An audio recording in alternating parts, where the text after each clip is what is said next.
Assalamualaikum semuanya. Apa kabar kalian? Semoga dalam keadaan sehat dan dilancarkan rezekinya oleh Allah. Amin ya robbal alamin. Seperti pada tahun-tahun sebelumnya, setiap tanggal 12 Rabiul Awal diadakan acara peringatan Maulid Nabi Muhammad Sallallahu Alaihi Wasallam. Sambil tersenyum, Baginda Raja memutar otak hendak mengerjai Abu Nawas. "Awas ya kamu Abu Nawas, kali ini kamu pasti kena," pikir sang raja. Acara peringatan Maulid Nabi pun tiba waktunya dan diselenggarakan di istana. Pada saat itu, semua pembesar negeri hadir. Para putra mahkota dari kerajaan negeri seberang, termasuk pula Abu Nawas, juga diundang untuk menghadiri acara tersebut. Dengan perintah raja, semua yang hadir di acara Maulid Nabi tersebut dipersilakan untuk berdiri. Kemudian disirami dengan air mawar yang menebarkan bau harum, kecuali Abu Nawas. Ia disiram dengan air kencing yang sangat bau. Setelah disiram dengan air kencing tersebut, sadarlah Abu Nawas bahwa dirinya telah dipermalukan di depan para pembesar negeri. Ia pun memutar otak untuk membalas sang raja. "Baiklah, hari ini Paduka telah memberi kuah tak sedap. Nanti aku akan membalasnya dengan isinya," pikir Abu Nawas. Sejak saat itu, Abu Nawas tidak pernah menginjakkan kakinya di istana, sehingga raja pun menjadi rindu dibuatnya. Ketika raja memanggilnya ke istana, rupanya Abu Nawas tidak bersedia dengan alasan ia sedang sakit, demam di sekujur tubuhnya. Karena khawatir terjadi sesuatu dengan diri Abu Nawas, raja pun ingin menengoknya dengan ditemani beberapa petinggi kerajaan. Begitu mendengar baginda raja akan ke rumahnya, Abu Nawas yang dalam keadaan segar bugar langsung memasang aksi. Matanya terpejam, badannya tergeletak lemah lemai di tempat tidur. Namun sebelum Abu Nawas beraksi demikian, dia telah terlebih dahulu menyuruh istrinya menyiapkan obat ajaib yang berbentuk bulatan kecil. Di antara bulatan obat ajaib itu terdapat 2 butir yang dibubui tinja di dalamnya. Tak berapa lama kemudian baginda raja sudah di depan pintu rumah Abu Nawas. "Hei Abu Nawas, apa yang akan kau telan itu?" tanya baginda raja. "Ini yang disebut obat ajaib Paduka. Resepnya hamba peroleh lewat mimpi. Jika saya menelan 2 butir, niscaya saya akan sembuh dengan seketika," jawab Abu Nawas yang sedang terlentang di tempat tidurnya. Dan benar saja, setelah meminum 2 butir tersebut, Abu Nawas segera bangun dan terlihat segar bugar. Melihat hal itu, baginda raja pun penasaran. "Kalau begitu, aku juga mau Abu Nawas. Sini, aku minta obatnya," pinta baginda raja. "Baiklah Paduka, berbaringlah dan pejamkan mata Paduka." "Paduka tidak boleh duduk apalagi berdiri," kata Abu Nawas. Baginda raja pun menuruti perintah Abu Nawas. Begitu mata raja terpejam, Abu Nawas cepat-cepat memasukkan butiran obat ajaib yang telah dibubui tinja ke mulut baginda raja. Tiba-tiba saja baginda raja bangkit sambil membelalakan matanya. "Hei Abu Nawas, engkau memberiku makan tinja ya?" tanya baginda raja. Maka Abu Nawas pun segera bersimpuh sambil memberi hormat kepada rajanya. "Wahai Paduka, dulu Paduka memberi hamba kuahnya, sekarang hamba memberi isinya.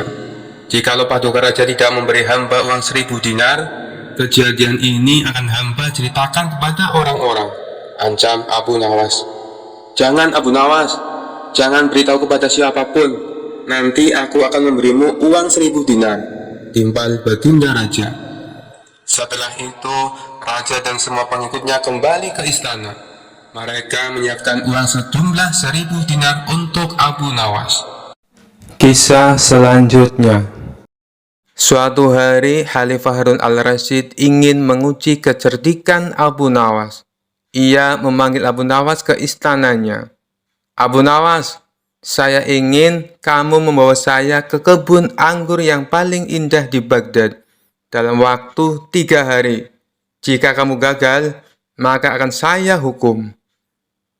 Abu Nawas bingung karena musim dingin sedang tiba, dan semua kebun anggur pasti sudah kering dan tidak ada buahnya.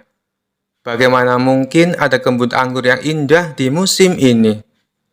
Namun dengan cepat ia menciptakan sebuah ide.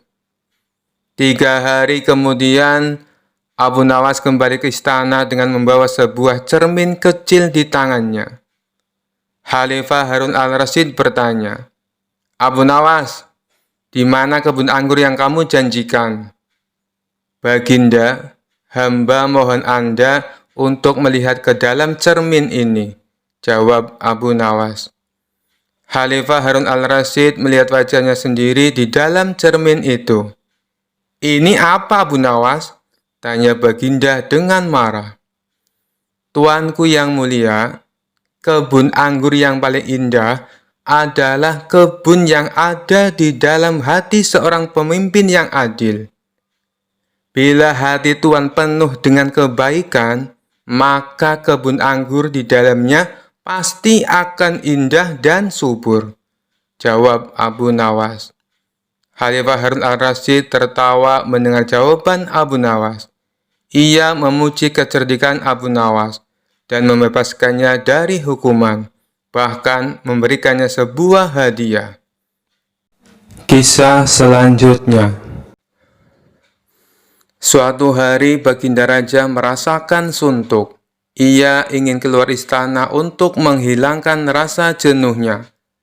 Maka dipanggillah Abu Nawas untuk menemani sang raja jalan-jalan. Singkat cerita, Abu Nawas dan Baginda Raja memulai perjalanannya. Saat dalam perjalanan, Abu Nawas selalu bercerita yang membuat Baginda Raja terhibur. Ketika melintasi tepian pantai, mereka berdua berhenti sejenak untuk beristirahat. Baginda Raja lalu membasuh muka dan tangannya dengan air laut. Langsung terbesit dalam benaknya akan sebuah pertanyaan.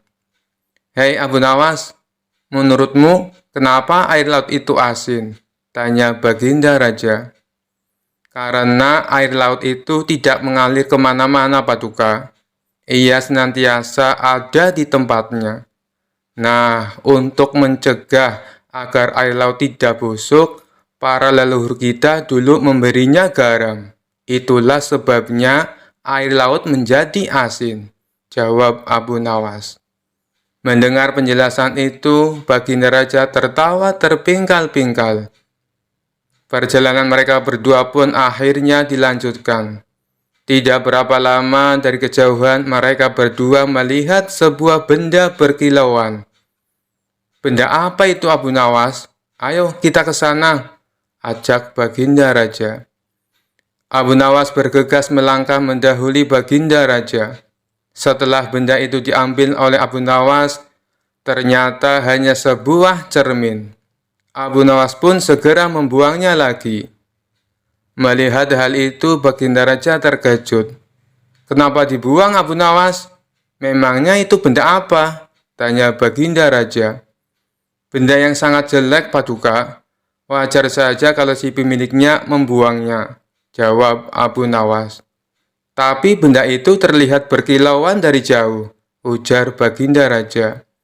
"Kalau Paduka tidak percaya, ambil saja sendiri," balas Abu Nawas. Dikarenakan penasaran, Baginda Raja segera memungut benda itu. Setelah diamati, ternyata itu hanyalah sebuah cermin. Baginda Raja lalu berkata, "Ini kan cermin, Abu Nawas. Kenapa kau bilang kalau benda ini sangat jelek?" tanya Baginda Raja. "Coba Paduka perhatikan baik-baik. Pasti Paduka akan menemukan kejelekannya," ujar Abu Nawas. Baginda Raja kembali mengamati cermin tersebut. Di situ Baginda Raja tidak menemukan kejelekan apa-apa. Yang ada hanya wajahnya sendiri di dalam cermin. "Nah, itu sudah tampak jeleknya. Ayo, lekas dibuang saja bendanya, Paduka," ucap Abu Nawas. Baginda Raja mulai memahami maksud ucapan Abu Nawas. "Kurang ajar kamu, Abu Nawas," balasnya. Kisah selanjutnya. Suatu hari, Abu Nawas dan Abu Jahil bertemu di pasar. Abu Nawas yang selalu ingin menghibur berkata pada Abu Jahil, "Tahukah Anda, Abu Jahil, bahwa saya baru saja menemukan cara untuk membuat kuda berbicara?" Abu Jahil yang tidak percaya berkata, "Kamu tidak bisa membuat kuda berbicara. Itu mustahil." Namun, Abu Nawas tidak kehilangan semangat. Dia membawa Abu Jahil ke tempat kandang dan menghadapkan kepalanya ke telinga seekor kuda. Kemudian Abu Nawas berbisik, "Katakan halo pada Abu Jahil." Tentu saja kuda tersebut tidak bisa berbicara, dan Abu Jahil semakin marah. "Ini hanya kebohongan dan leluconmu, Abu Nawas," seru Abu Jahil. Namun Abu Nawas dengan santai berkata, "Tenang saja Abu Jahil, kuda ini sedang berpuasa hari ini dan tidak ingin berbicara pada orang yang tidak berpuasa." Kisah selanjutnya. Suatu hari Abu Nawas akan melakukan perjalanan yang kebetulan harus melewati perbukitan kecil. Daerah tersebut merupakan tempat tinggal jin raksasa jahat. Salah seorang warga setempat melarang niat Abu Nawas ini. "Tuan, lebih baik urungkan niat Anda. Carilah jalan yang lain saja," ujar warga tersebut. "Memangnya kenapa?" tanya Abu Nawas penasaran. "Perbukitan itu sangat angker. Ada jin raksasa yang jahat. Dia tidak segan-segan membunuh siapa saja yang berani ke sana," jawab warga tersebut. Setelah mendengar penuturan warga itu, Abu Nawas sejenak termenung. "Tapi ini adalah jalan satu-satunya. Tidak ada jalan yang lain lagi," pikirnya.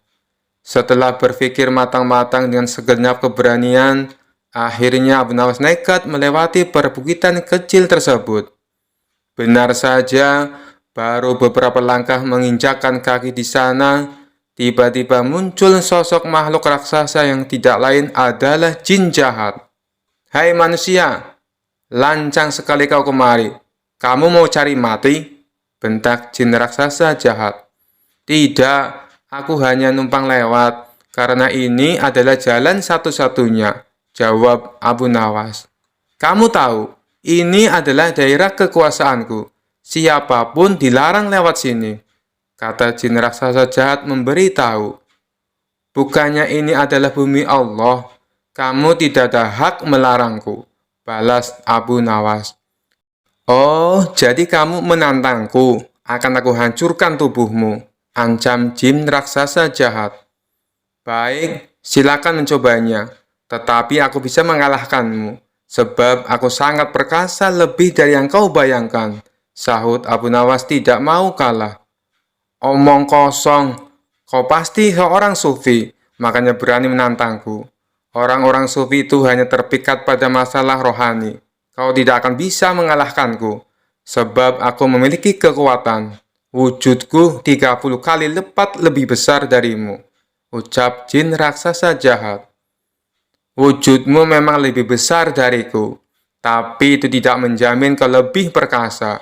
Kalau kau menginginkan uji kekuatan, ambil batu ini dan peraslah air darinya," balas Abu Nawas. Abu Nawas lalu memungut sebutir batu kecil dan diberikannya kepada jin raksasa yang jahat itu. Seketika batu kecil hancur lebur dalam genggamannya. Akan tetapi tidak setetes pun air yang keluar. Jin raksasa jahat tersebut coba mengulanginya beberapa kali dengan batu yang lain. Tapi usahanya sia-sia. Akhirnya jin raksasa jahat itu pun menyerah. "Ini mustahil, tidak mungkin ada air di dalam batu. Coba kau tunjukkan kalau batu memang ada airnya," kata jin raksasa penasaran. Dalam keremang-remangan, Abu Nawas mengambil sebuah batu kecil yang lapuk. Bersamaan dengan itu, tanpa sepengetahuan jin raksasa, Abu Nawas juga mengambil sebutir telur dari kantung bajunya. Lantas merupakan batu kecil menggunakan genggaman tangannya. Seketika cairan telur langsung menetes keluar. Melihat hal itu, Jin raksasa jahat sangat terkesan dengan kesaktian Abu Nawas. "Kamu luar biasa. Menginaplah di tempat tinggalku malam ini. Akan kujamu kau dengan bermacam hidangan," ajak jin raksasa. Abu Nawas pun mengikutinya masuk ke sebuah gua yang sangat besar. Sesampainya di dalam sana, ia melihat banyak sekali harta dan perhiasan. "Dari mana semua harta ini?" tanya Abu Nawas. Jin raksasa jahat memberitahu semua harta dan perhiasan tersebut adalah milik para kabilah yang tersesat dan sudah dibunuh. Setelah dijamu makan malam, jin raksasa mempersilahkan Abu Nawas untuk beristirahat. "Berbaringlah di sebelahku dan tidurlah," kata jin raksasa jahat. Jin raksasa kemudian membaringkan diri dan segera tidur.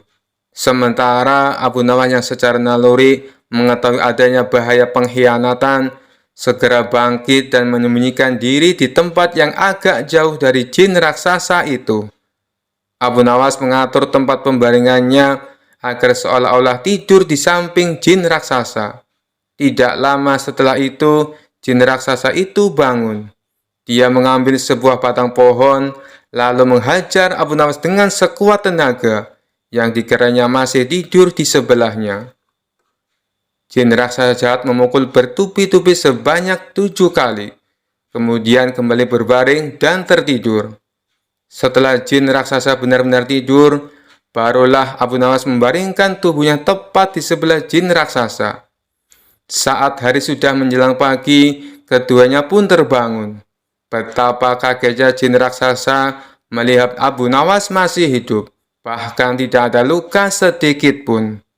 "Guamu nyaman sekali untuk istirahat, tapi sayang, tadi malam aku agak terganggu, sebab aku sempat merasa ada nyamuk menggigitku sampai 7 kali, ucap Abu Nawas. Tentu saja hal itu sangat mengejutkan jin raksasa, hingga tidak berani lagi menyerang Abu Nawas. Bagaimanapun, kalau seorang telah dipukul sebanyak 7 kali dengan batang pohon oleh jin raksasa, pasti akan mati. Apalagi memukulnya menggunakan tenaga sekuat-kuatnya. Akhirnya, jin raksasa jahat tersebut memerintahkan Abu Nawas untuk melanjutkan perjalanannya. Berkat kecerdikannya, Abu Nawas pun selamat dari pembunuhan. Kisah selanjutnya. Abu Nawas adalah orang yang sangat sederhana. Meskipun ia dikenal dekat dengan Baginda Raja Harun al-Rasyid, tetapi kehidupan keluarganya cukuplah sederhana, tidak memiliki harta benda yang berlimpah. Ia selalu berbagi dengan fakir miskin di sekitarnya, jika ia mendapat rezeki yang berlebih, seperti ketika mendapat hadiah dari Baginda Raja. Selain menjadi orang terdekat Raja, sehari-harinya ia juga bekerja serabutan, seperti banyaknya orang di kampungnya. Kadang ia berkebun, menebang pohon, menjadi tukang kayu, dan pekerjaan-pekerjaan lainnya yang dianggap halal. Suatu waktu pada musim kemarau, Abu Nawas sedang tidak mendapatkan pekerjaan apapun. Ia juga jarang diundang Baginda Raja, sehingga ia tidak mendapatkan hadiah.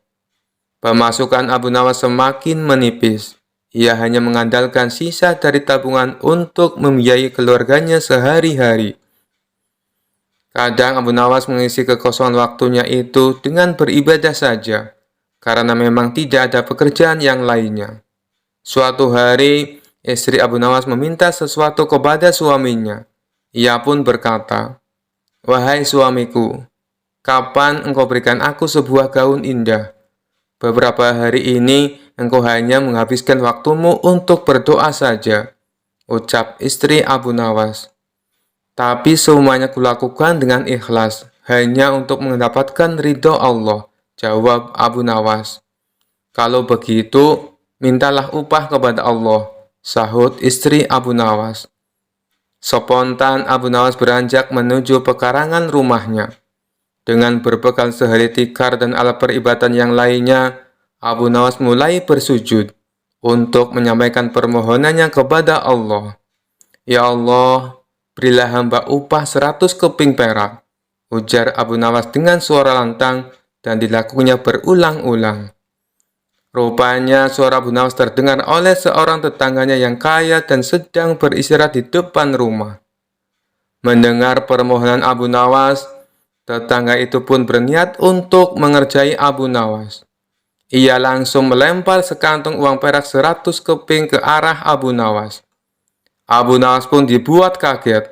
Kaget tidak percaya apa yang telah ia dapatkan. Ia pun langsung mengambil uang tersebut dan langsung berlari menemui istrinya di dalam rumah. "Istriku, aku memang wali Allah dan aku baru saja mendapatkan upah dari Allah," kata Abu Nawas kegirangan. Melihat Abu Nawas sudah membawa lari uangnya, si tetangga pun tidak terima dan langsung menemui Abu Nawas untuk meminta uangnya kembali. "Hei Abu Nawas, kembalikan uang yang baru saja aku lemparkan tadi. Itu milikku," kata tetangganya itu. "Bagaimana mungkin uang itu milikmu? Aku memohon kepada Tuhan, dan uang yang jatuh itu pasti jawaban dari Tuhan," jawab Abu Nawas. Karena Abu Nawas tetap bersikeras tidak mau mengembalikan uang tersebut, tetangga usir itu pun memutuskan menyelesaikan permasalahan itu di pengadilan. Sehari setelah itu, Abu Nawas pun dipanggil ke pengadilan. Hakim mulai bertanya, "Hei Abu Nawas, engkau hadir di sini karena suatu perkara. Engkau telah disangka mengambil kepunyaan tuan ini," kata Tuan Hakim sambil menunjuk ke arah tetangga Abu Nawas. "Apa pembelaanmu, wahai Abu Nawas?" tambah Tuan Hakim. "Tetangga saya ini gila, Tuan Hakim. Ia pikir semua yang ada di dunia ini adalah miliknya. Coba tanyakan saja, misalnya jubah saya, keledai saya, tentu semua diaku sebagai miliknya," jawab Abu Nawas. "Tapi itu memang milikku," teriak tetangga yang kaget akan pernyataan Abu Nawas tersebut. Abu Nawas kemudian menceritakan seluruh kronologi kejadian tentang doa yang dilakukannya untuk mendapatkan uang 100 keping perak. Hakim akhirnya memutuskan jika Abu Nawas tidak bersalah dan uang itu adalah sah milik Abu Nawas karena ia sudah memohon kepada Tuhan dan uang itu jatuh sendiri kepadanya. Kisah selanjutnya diceritakan ada seorang musafir datang ke istana menemui Baginda Raja. Ia mengaku punya sebuah teka-teki yang tidak pernah terpecahkan oleh siapapun. Baginda Raja yang memang suka dengan permainan tersebut meminta si musafir untuk menunjukkan teka-tekinya. "Apakah teka-tekimu berupa pertanyaan?" tanya Baginda Raja. "Bukan, Paduka yang mulia," jawab si musafir. "Baiklah, coba tunjukkan padaku. Barangkali aku bisa menebaknya," balas Baginda Raja. Kemudian si musafir membuat garis lingkaran dengan menggunakan tongkatnya. "Silahkan Paduka," jawab si musafir. "Apa yang harus aku jawab? Bukankah itu hanya sebuah lingkaran?" tanya Baginda Raja bingung. "Jawabannya bukan dengan kata-kata Paduka, tapi Paduka harus membuat garis di antara lingkaran itu," jelas si pemuda. Mendengar hal itu, Baginda Raja bertambah bingung. Akhirnya Baginda Raja mengundang para pejabat istana dan seluruh orang terbelajar untuk menjawab teka-teki yang aneh itu. Akan tetapi, mereka semua tidak ada yang bisa menebaknya. Jangankan untuk menebak, untuk memahami maksud teka-tekinya saja, mereka sama sekali tidak tahu. Hal ini membuat Baginda Raja menjadi marah. "Jika kalian tidak dapat menjawab teka-teki orang ini, maka aku akan berikan seluruh kekayaan kalian kepadanya," ancam Baginda Raja.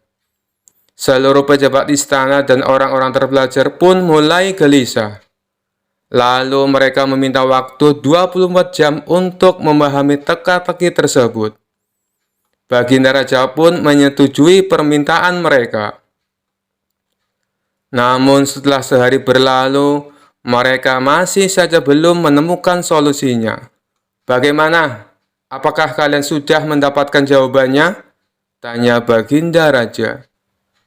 "Ampun Paduka yang mulia, kami sangat bingung Jangankan untuk menjawab teka-tekinya, memahami maksudnya saja kami tidak tahu, jawab salah satu dari mereka. Tapi saya punya solusinya, Paduka. Sebaiknya kita undang saja Abu Nawas. Saya kira tidak ada seorang pun kecuali dia yang dapat memberikan jawaban dengan tepat untuk teka-teki seperti ini, kata mereka melanjutkan. Baiklah, sekarang kalian cari Abu Nawas dan bawa dia ke sini, perintah Baginda Raja. Maka mereka pun pergi ke rumah Abu Nawas untuk meminta pertolongan. Di depan Abu Nawas, para pejabat istana ini mengadukan permasalahan yang dihadapinya. Tolonglah kami, Abu Nawas. Kalau sampai teka-teki ini tidak terjawab, seluruh harta kekayaan kami akan diberikan kepada orang musafir itu, pinta mereka. Kalau aku bisa menjawabnya, apa yang akan aku dapatkan? Tanya Abu Nawas. Kami akan memberikanmu keledai yang bagus. Nanti kami akan mengajakmu ke pasar hewan. Kamu boleh pilih keledai mana yang kamu sukai, jawab mereka. Mengetahui hadiah yang akan didapatkan, Abu Nawas seketika menjadi semangat. Ayo, kita ke istana sekarang, ajak Abu Nawas. Mereka pun lalu berangkat bersama-sama. Sesampainya di sana, Abu Nawas langsung menghampiri si musafir. Tunjukkan padaku teka-tekimu. Aku siap menjawabnya, pinta Abu Nawas. Orang musafir itu segera membuat garis lingkaran dengan tongkatnya. Kemudian menatap Abu Nawas. Tanpa ragu-ragu, Abu Nawas menarik sebuah garis di tengah-tengah lingkaran dan membelahnya menjadi dua. Lalu si musafir membuat garis lingkaran lainnya. Kali ini, Abu Nawas menjawabnya dengan membuat garis dan membelahnya menjadi 4 bagian sama rata. Kemudian Abu Nawas berkata kepada si musafir sambil menunjukkan satu bagian. Satu bagian ini adalah tanah, dan 3 bagian lainnya adalah air. Mendengar perkataan tersebut, musafir itu tahu bahwa Abu Nawas memahami maksudnya. Ia pun memuji kecerdasan Abu Nawas di hadapan Baginda Raja dan para menteri di istana. Akan tetapi, tidak berhenti sampai di situ. Si musafir meletakkan punggung tangannya di atas lantai, dengan jari-jarinya menunjuk ke arah langit. Abu Nawas pun melakukan sebaliknya. Ia meletakkan jari-jarinya ke tanah dan punggung tangannya di atas. Untuk kedua kalinya si musafir memuji Abu Nawas. Lalu ia berkata kepada Baginda Raja, Paduka Raja harusnya bangga memiliki orang pandai seperti dia. Baginda Raja menjawab, Aku sungguh bingung dan tidak tahu maksudnya dengan teka-teki yang kau berikan dan jawaban yang Abu Nawas berikan. Kemudian si musafir menjelaskan, Begini Paduka yang mulia, aku menggambar sebuah lingkaran. Maksudku adalah menunjukkan bahwa bumi adalah bulat. Abu Nawas lalu menjawabnya dengan membelah garis lingkaran itu menjadi 2 bagian. Dia hendak menunjukkan padaku bahwa dia juga percaya bahwa bumi itu memang bulat. Makanya dia membelahnya menjadi 2 bagian untuk menunjukkan arah utara dan selatan. Dan garis lingkaran yang aku buat kedua kalinya, Abu Nawas lalu membelahnya menjadi 4 bagian. Dia juga mengatakan padaku, 1 bagian adalah tanah dan 3 bagiannya adalah air. Apa yang dikatakan Abu Nawas adalah benar. Dan sewaktu saya meletakkan punggung tangan di atas lantai dengan jari-jarinya menunjukkan arah langit, maksudku adalah untuk menunjukkan pertanyaan tentang tanaman yang tumbuh dan bagaimana tanaman itu bisa tumbuh.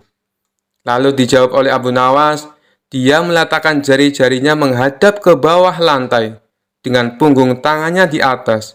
Maksudnya adalah dia ingin menunjukkan bahwa jawabannya adalah hujan dan sinar matahari. Setelah mendengar penjelasan tersebut, Baginda Raja tak habis pikir. Seumur-umur aku baru tahu teka-teki itu. Ini sangat membingungkan tapi penuh makna dan sama sekali tak terpikirkan olehku.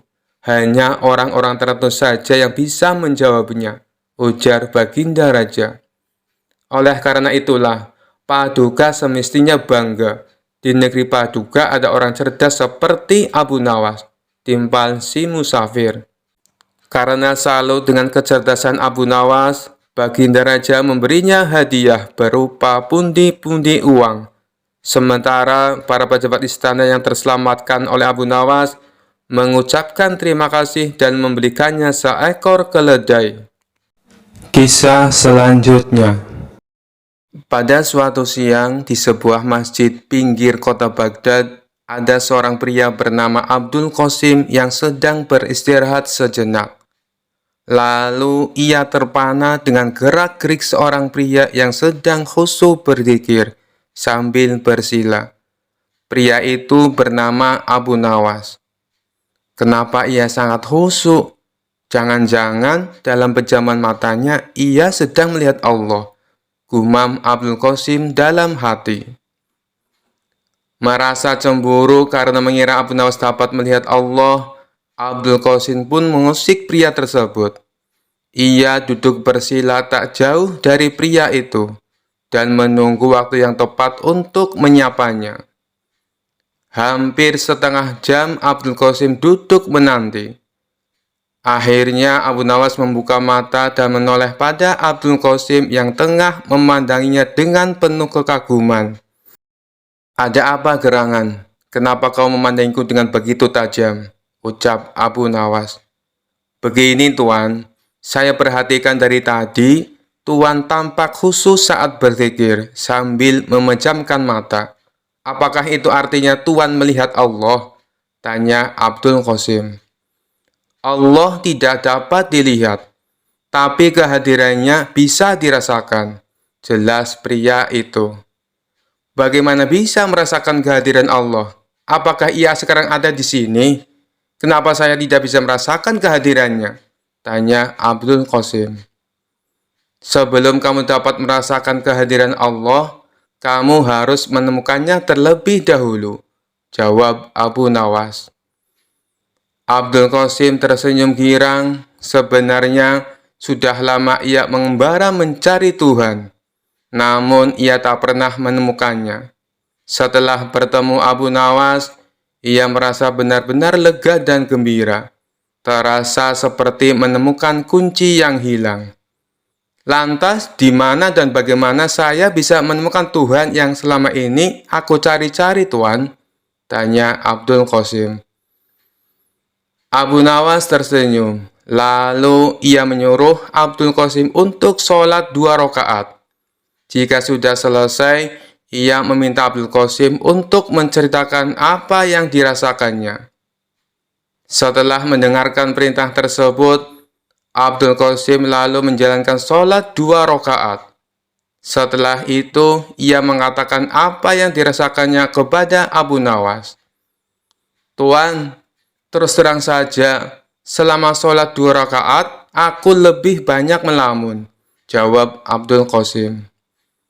"Sebenarnya saya melafalkan semua bacaan sholat, tapi pikiran saya melayang kemana-mana. Saya juga memikirkan saat Tuan sedang berzikir. Saya merasa cemburu, kenapa Tuan bisa sangat khusyuk saat berzikir, sedangkan saya merasa sangat hampa," jelas Abdul Qasim. Abu Nawas kembali tersenyum, kemudian ia membuat kesepakatan agar keduanya bertemu lagi di distrik Qomti untuk mengembara mencari Tuhan. Tentu saja Abdul Qasim menerima kesepakatan itu. Ia justru merasa bersemangat. 2 hari kemudian, Abu Nawas tiba di Qomti dengan beragam perlengkapan untuk perjalanan jarak jauh. Dirinya punya tekad untuk tak akan pulang dari perjalanan sebelum temannya Abdul Qasim menemukan Allah. Tak lama kemudian, datanglah Abdul Qasim dengan beragam perlengkapan pula. Mereka lalu melakukan perjalanan dengan mengendarai unta menuju pusat kota Baghdad. "Kita akan berjalan ke pusat kota Baghdad.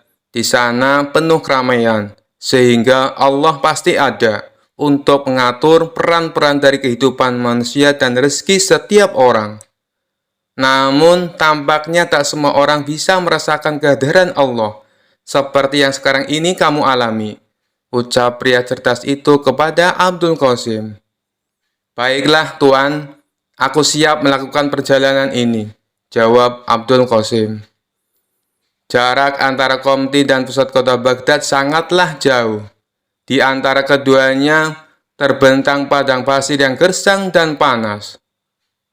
Dalam perjalanan, tiba-tiba Abu Nawas mengatakan pada Abdul Qasim bahwa mereka nanti akan menjamak sholat untuk menghemat waktu. Temanku Abdul Qasim, untuk menghemat waktu, bagaimana kalau kita nanti melakukan sholat jamak takhir? Artinya, kita tidak hanya akan mengurangi jumlah rakaat sholat, tapi juga menggabungkan sholat duhur dengan sholat asar di satu waktu, yaitu di waktu sholat asar, ucap Abu Nawas. Tuan, mengapa kita tidak sholat jamak takdim saja? Jadi kita bisa menggabungkan sholat duhur dan asar bersamaan siang ini di padang pasir, tanya Abdul Qasim keheranan. Kenapa engkau lebih memilih sholat jamak takdim ketimbang jamak takhir, wahai temanku Abdul Qasim? Tanya Abu Nawas. Begini Tuan, saya hanya merasa khawatir bila sebelum asar, tiba-tiba kita dirampok penyamun dan mati dibunuh. Padahal kita belum sempat melaksanakan sholat duhur, jawab Abdul Qasim. Abu Nawas tersenyum lebar. Temanku Abdul Qasim, sholat itu sesungguhnya berasik-asik dengan Allah. Kiranya sholat tak boleh jadi beban. Sebenarnya tak hanya sholat, tapi semua syariat dalam Islam. Tak boleh manusia jadikan beban. Maka dari itu, ada baiknya jika tempat sholat itu nyaman dan mengasyikkan. Jika kita melaksanakan sholat di padang pasir yang panas sekali ini, bisa saja sholat kita kurang khusyuk dan tidak asyik, kata Abu Nawas sambil menginjak-injak pasir. Coba peganglah pasir-pasir ini, sangat panas. Jidatmu bisa saja melepuh jika kamu sholat di sini. Itu berarti sholat yang kamu laksanakan tak hanya jadi beban, tapi juga bisa membahayakan. Mari kita cari masjid di desa Kubedi atau Isbilya. Apabila sesuai perkiraanmu, kita dirampok dan dibunuh sebelum sampai desa itu, tak perlu khawatir. Yang penting kita sudah berniat untuk sholat duhur. Baru berniat saja, Allah pasti sudah tersenyum. Apalagi jika kita benar-benar melaksanakannya, imbuh Abu Nawas. Baiklah Tuan, saya paham sekarang, ucap Abdul Qasim sambil menganggukkan kepalanya. Setelah perbincangan tersebut, mereka lalu melanjutkan perjalanan. Tak lama kemudian, sampailah mereka di masjid di desa Isbilya. Mereka lalu bertemu dengan serombongan musafir yang berhenti di masjid dengan mengendarai unta mereka. Setelah Abu Nawas dan Abdul Qasim sholat, mereka mendapati bila rombongan musafir itu tidak ikut sholat. Karena penasaran, Abdul Qasim pun bertanya pada salah satu rombongan. Mohon maaf Tuan, saya hendak bertanya, kenapa engkau sudah sampai masjid tapi tidak melaksanakan sholat? Tanya Abdul Qasim. Oh, kami sebenarnya sudah melaksanakan sholat jamak takdim di desa kami. Jadi, kami tak punya kewajiban lagi untuk sholat asar, jawab salah satu rombongan itu. Lantas, mengapa kalian berhenti di masjid jika memang tak lagi punya kewajiban untuk sholat asar? Tanya Abdul Qasim penasaran.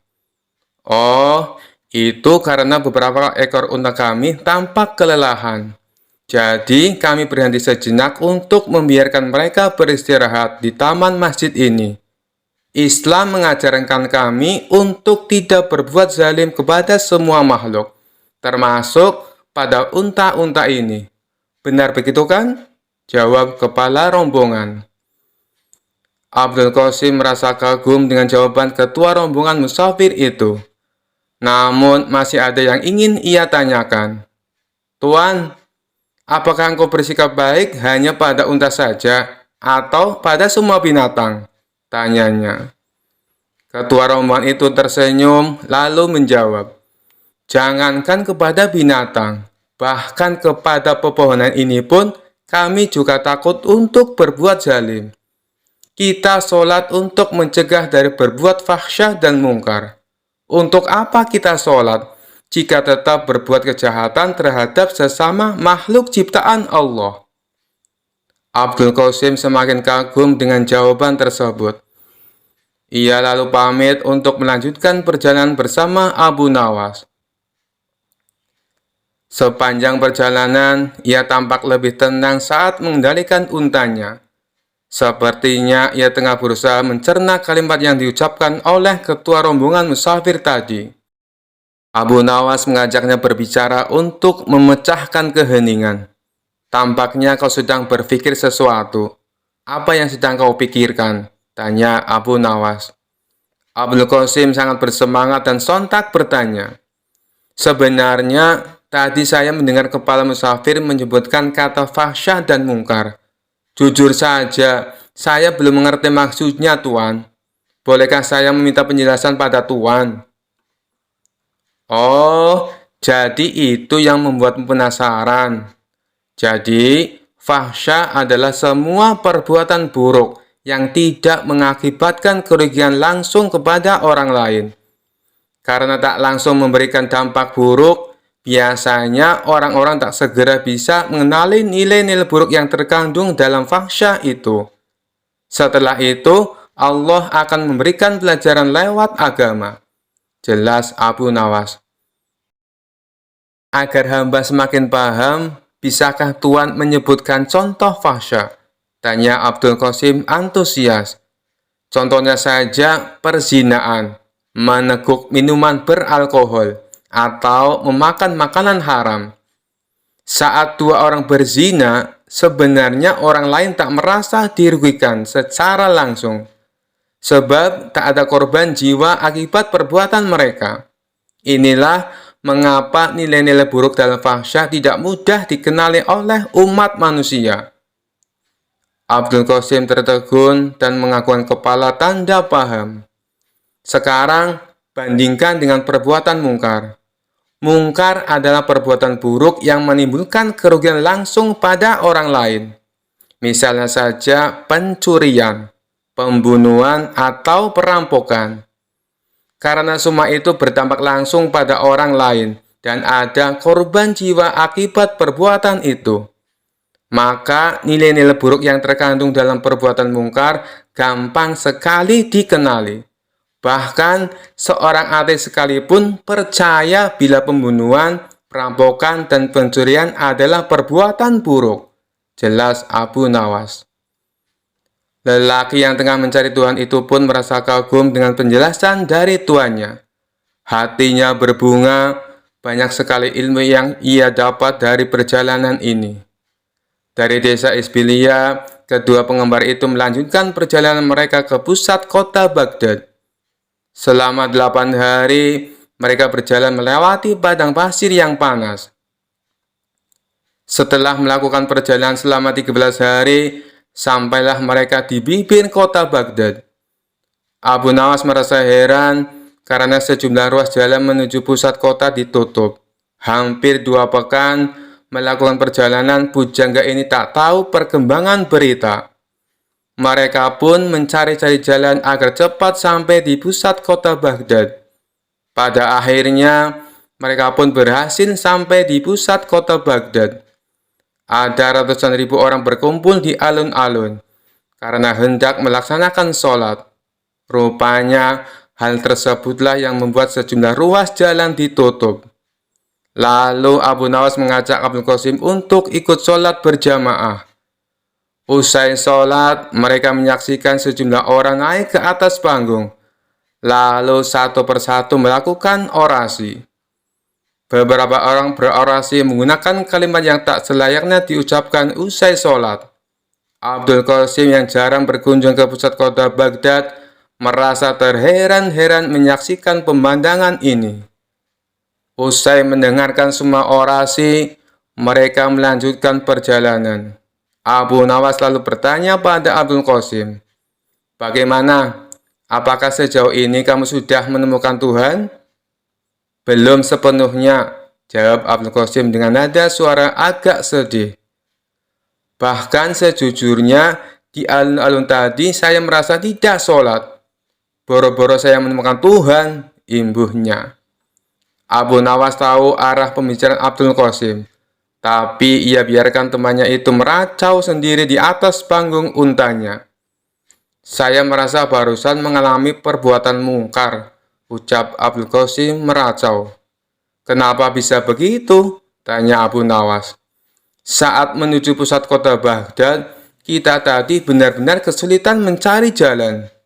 Karena beberapa jalan ditutup gara-gara ratusan orang mau sholat di tanah lapang. Padahal, sebelah lapangan itu ada masjid yang besar. Bukankah ini mirip definisi perbuatan mungkar yang Tuhan pernah jelaskan? Ucap Abdul Qasim. Saya tak ingin buru-buru mengatakan yang mereka lakukan tadi itu adalah perbuatan mungkar. Siapa tahu mereka memang berniat untuk sholat berjamaah di tempat terbuka, ujar Abu Nawas. Dalam hati, Abu Nawas sebenarnya merasa senang karena temannya mulai menemukan pintu yang benar menuju Tuhan. Ia makin bersemangat menemani Abdul Qasim untuk menemukan Tuhan. Setelah 2 hari meninggalkan kota Baghdad, sampailah mereka di sebuah masjid kecil di pinggir gurun. Saat menambatkan unta di halaman masjid, mereka sadar bila bekal mereka telah habis. Lalu mereka pun bingung apa yang bisa dimakan di kampung kecil di tengah gurun seperti ini. Di tengah kebingungan, tiba-tiba datang sekelompok kafilah di masjid itu. Dari baju mereka yang kemal, mereka adalah kaum Badui miskin yang tampaknya tengah melakukan perjalanan jauh dan melelahkan. Usai menampatkan unta mereka, kepala kafilah itu menghampiri Abu Nawas dan Abdul Qasim untuk memberi salam. Setelah berbincang singkat, kepala kafilah itu tahu bila Abu Nawas dan Abdul Qasim sedang kelaparan. Tanpa basa-basi, kepala kafilah itu memberi mereka makanan. Awalnya Abu Nawas menolak, karena ia melihat makanan itu sebenarnya juga bekal terakhir yang dibawa kafilah itu. Tapi setelah kepala kafilah itu maksanya, akhirnya Abu Nawas menerima makanan itu. Tanpa sadar, ia meneteskan air mata karena merasa terharu. Kenapa Tuhan memberikan makanan ini pada kami? Padahal bekal Tuhan juga menipis. Sementara perjalanan Tuhan pasti masih jauh, tanya Abdul Qasim. Saudara mungkin tak tahu, sebenarnya saya bukan mengurangi bekal makanan, tapi justru sedang menambahnya, jelas ketua kafilah. Bagaimana bisa? Tanya Abdul Qasim bingung. Ingatlah perkataanku, wahai saudaraku. Allah memerintahkan kita untuk bersedekah dalam kondisi sempit maupun lapang. Ia senang dengan apa yang kita kerjakan ini. Allah juga berjanji, jika kita bersedekah, maka ia akan menganjarkan pahala sebanyak 700 kali lipat.